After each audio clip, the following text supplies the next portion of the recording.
Good afternoon, my people.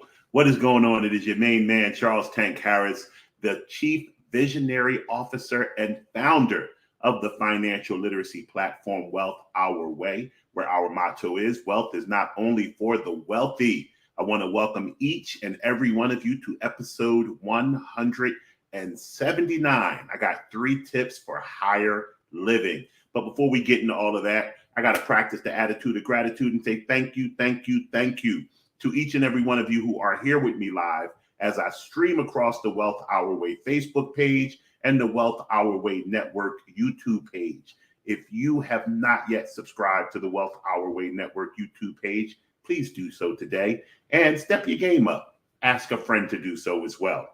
I want to give the Wealth Our Way Nation salute to the many members of Wild Nation who will watch this program overnight, over the weekend, on their lunch break, in its pre-recorded state, wherever they can squeeze 15 minutes of financial literacy in. And then, of course, a heartfelt how are you to the good folks on the Life 101 platform who listen to the audio version of this very here program. I hope you guys had an amazing weekend. The weather has been beautiful down here in Georgia. I was on my Harley all weekend. Got a chance to watch my son's football team last week do its thing. The JV team for the Centennial High School Knights are 4-0. Varsity's not doing too hot, but even though he dresses for varsity, we claim JV because that's where he reps. And he got his first touchdown last weekend, so that was also a blessing. I was thinking, for those of you who follow the program closely and listen to what I do either here or on our Instagram page, there's a lot of information that gets sent across the internet, especially on Instagram, that just makes me very uncomfortable. I know I'm older. One of my boys had to explain to me that I'm older than most of the people who utilize Instagram, especially the people who utilize Instagram for business. So don't necessarily be so caught up in what you're hearing because it's a way the younger people practice business. One of the things that I see often in the material that's on Instagram are the comparisons between what the rich do and the poor do. Or just, they don't even normally say it like that. They'll just say, here's what rich people do with their money.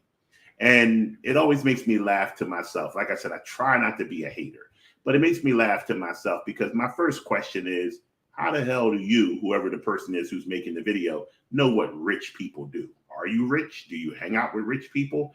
It's normally just a little bit of a spin on marketing to try to grab someone's attention. Oh, what do rich people do? Let me watch. Let me see. And it may not necessarily be authentically genuine information. I look at it as a gimmick. Because I look at it as a gimmick, I've never really done one of these posts myself.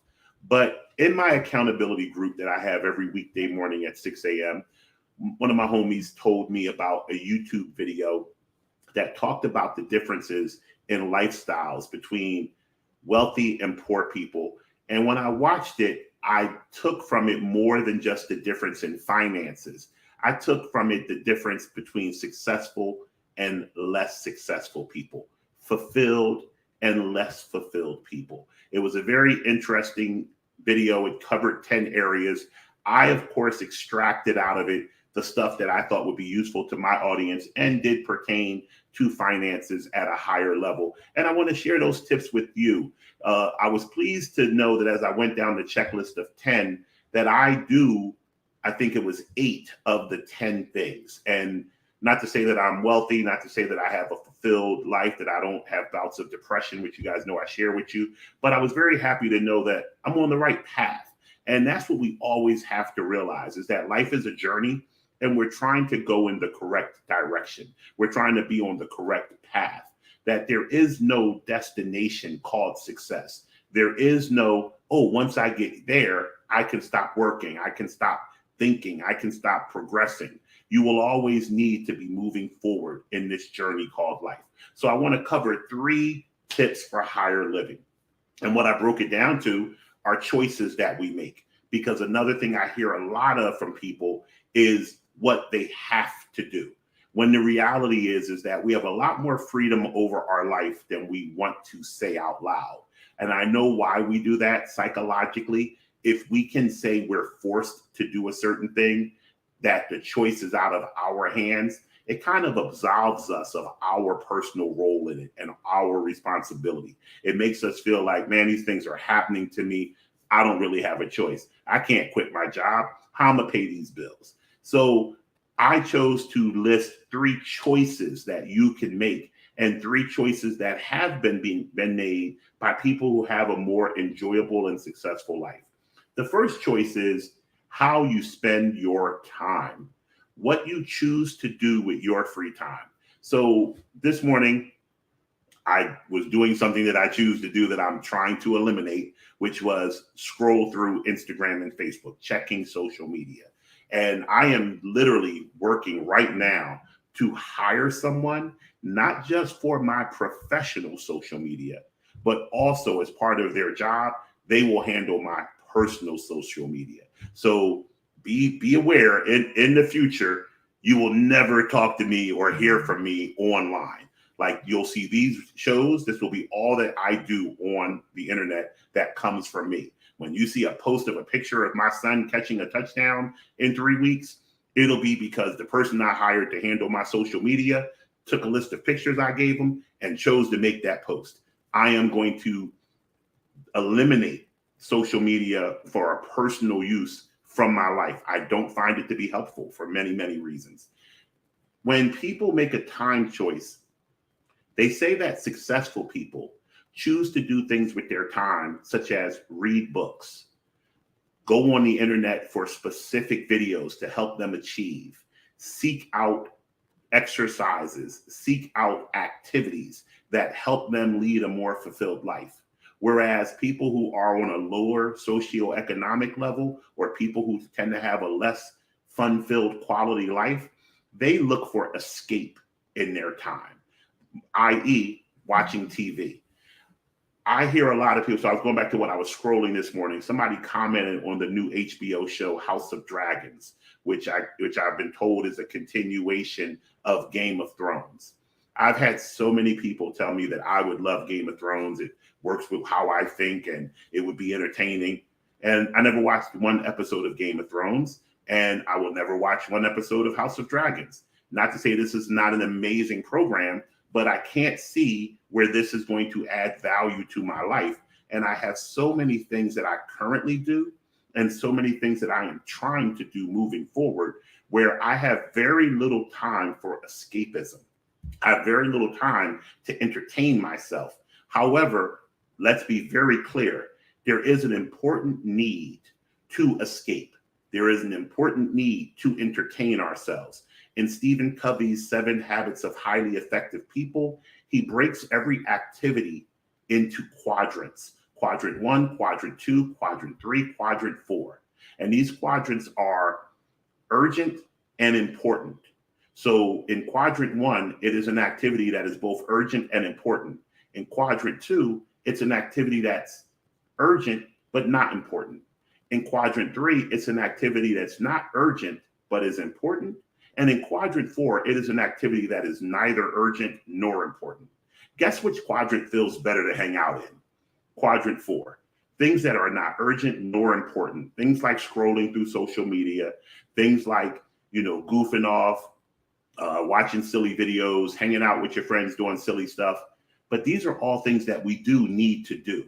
However, I would challenge you, if you could write out 100% of your time like a pie, and then look at those 4 quadrants and give the pie a slice for each quadrant, I would challenge you to make quadrant 4 the smallest slice. And if you do that, watch the quality of your life improve. He actually says the most important quadrant is quadrant 3. Quadrant 3 are things that are not urgent, but they are important. These are the things that are known to plant seeds in your life that yield a better harvest down the road. Things like reading, things like going to the gym, things that you don't see an immediate result today, but by doing them over and over and over again, they lead to a better life. So that was thing number 1 that I learned. My first tip is focus on what you choose to do with your time. Tip number 2, and this is very, very important and near and dear to me, is your vocation, what you do to earn your money. I'm actually looking to write a book right now about people choosing careers that fulfill them and make them happy. I'm doing research and getting data that I believe will support that people who do things that make them more content, more happy, more fulfilled, actually also make more money. Somehow, and I'll say this to my friends who have went to college, a lot of my crew is my Temple University crew and some of my Kutztown crew. Somehow we got trapped into this pattern of let's go to college, let's get a degree, and let's use this degree to get a job that pays a certain amount of money, and then we're stuck. We've sold everything that we had for an income, and then we run right out and we raise our expenses to this income that we're bringing in. Now we're dependent on the income for everything that we have and everything that we want. And when I sit down with people and ask them about their retirement, it always is eye-opening to me, the number of people who say they can't wait to retire, or they wish they could retire last week, or they want to retire as soon as possible. Because in essence, they hate or strongly dislike what they do for a living, what they do for their vocation. Successful people find things that they're passionate about, find things that they enjoy, and then try to figure out a way to monetize that thing. How can I make money doing what I love? And as Zig Ziglar once famously said, if you find a job you love, you will never work another day in your life. So the second choice that people who have highly successful lives choose is something for work that they actually enjoy doing instead of something that they have to do. The last thing is your social circle, your friends, the company you keep. It's a saying, especially most of us entrepreneurs know this saying. It is easier to change a client into a friend than to change a friend into a client.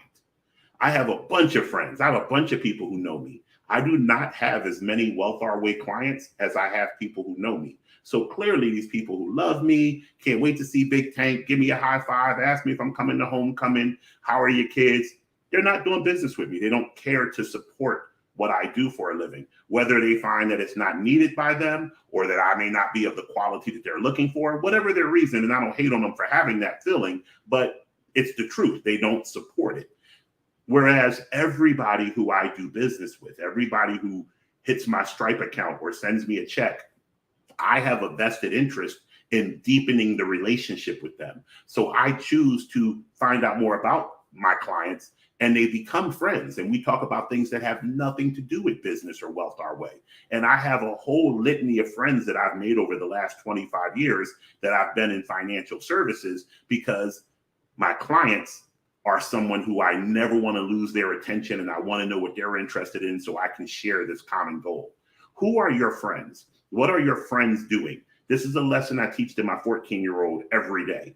Who's doing what at school? Who's doing what on the team? Are you hanging out with the kid who says, I can't wait for practice to be over so I can go play Fortnite? Or are you hanging out with the kid who says, I can't wait till practice is over to watch the film of how I played last week so I can work on my routes to be better? You want to surround yourself with people who are growing and going in the right direction. So those are my 3 tips. How you choose your time, how you choose your vocation, and how you choose your social circles. We are going to have no financial power hour tomorrow night, but next Wednesday is going to be off the chain. I can't wait to share it with you. And Thursday, I'll be back here with another 15 minutes of finance. Until then, have an excellent week. And remember, wealth is not only for the wealthy. Take care.